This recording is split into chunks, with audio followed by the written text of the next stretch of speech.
Eu acho que o processo vai acontecer com o Brasil ao longo do tempo. Você acaba tendo os próprios produtores, eles vão tendo máquinas e que eles mesmos vão operando. Ou seja, a partir do momento que você tiver uma ferrovia, que você tiver hidrovias no Mato Grosso, dificilmente você vai ver grandes propriedades. Você, claro, vai continuar tendo grandes propriedades, mas de uma certa forma nós vamos ter módulos de propriedades que vão ser de 1.000 a 2.000 hectares. E essas propriedades de 1.000 a 2.000 hectares são propriedades que, por exemplo, você com uma grande colheitadeira você vai colher, você com uma grande plantadeira você vai fazer. Então, ou seja, vai ser aquela agricultura que o pai vai estar operando o caminhão, ou a mulher operando lá a colheitadeira e o filho operando lá o armazém. Muitas vezes você vai contratar um ou outro funcionário. O futuro é esse. Mas você me chamou a atenção para esse fato aí, quer dizer, você acredita numa reversão da concentração de renda em função de uma melhoria logística, é isso?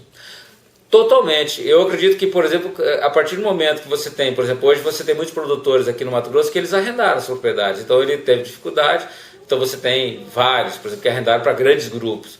Então, a partir do momento que você tem uma ferrovia, por exemplo, que se construiu uma ferrovia no Mato Grosso, que você melhorou a logística, que você agregou $70 por tonelada no grão, quer dizer, você mudou todo o cenário de rentabilidade da propriedade. A partir do momento que você muda a rentabilidade, chega um momento que o arrendamento ele não fica viável. Então, aí o que acontece? Se uma propriedade grande, a tendência dela também, o que acontece? Ela ser dividida.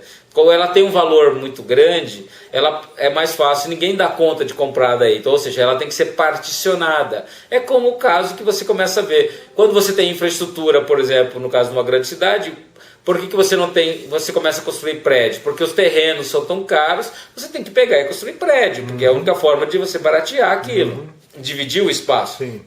A logística, a infraestrutura de logística no mundo inteiro ela fez isso.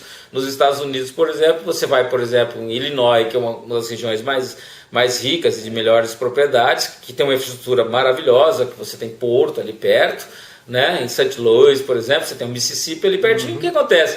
Você não vai... Eu desafio alguém a encontrar uma propriedade de 20.000 hectares lá. Não tem, você vai ter um monte de propriedade de 500, 1.000. Até tem um produtor que muitas vezes está plantando 3.000 hectares, que arrendou de um monte de gente, tá certo? Mas de uma certa forma você não tem lá uma propriedade. Eu encontrei lá nos Estados Unidos em algumas regiões que mesmo produtores que plantam áreas até 8.000 hectares, em regiões, por exemplo, de solos mais fracos, né, que nem Iowa e assim por diante, que o cara ele planta 8.000 hectares e ele tem 6 funcionários. Você está entendendo? Então, por quê? Porque são grandes máquinas, você tem máquinas disponíveis, então é diferente. Então a tendência aqui também é essa. Não adianta a gente achar que as pessoas vão voltar para o campo, não é isso. O que acontece? Por que você tem a mecanização, no caso da cana? Porque a mecanização é isso. De uma certa forma as pessoas não querem esse trabalho. Então o que vai acontecer?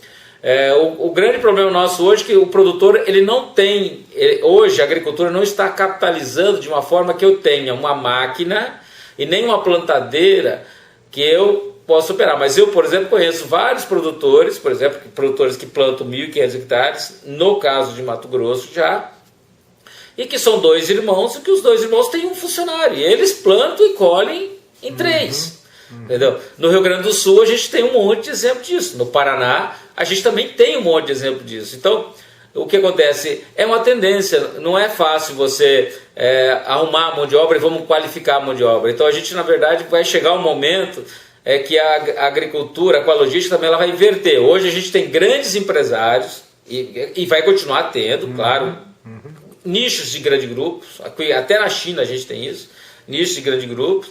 Ele não vai acabar, por exemplo, grandes grupos. Você vai ter lá 10, 20 grandes grupos, mas por outro lado você vai ter depois toda uma agricultura que é uma agricultura que a gente considera familiar, que eu digo que é familiar porque eu vou ter minha propriedade, que eu e minha mulher e meu filho vou tocar, você entendeu? E vou tocar uma propriedade, por exemplo, de 1.500 hectares, que é uma grande propriedade, porque hoje você fala 1.500 hectares no Mato Grosso, parece que não é nada, mas quando você fala 1.500 hectares no Paraná, é uma monstro numa propriedade. Só que daqui a 10 anos, 1.500 hectares no Mato Grosso vai ser um monstro da propriedade. Por quê? Você tendo hidrovia, você tendo ferrovia, Quanto custa, quanto vai valer, por exemplo, 1.500 hectares aqui no Mato Grosso? Vai valer uma fortuna, que não é possível uma pessoa ter, você entendeu?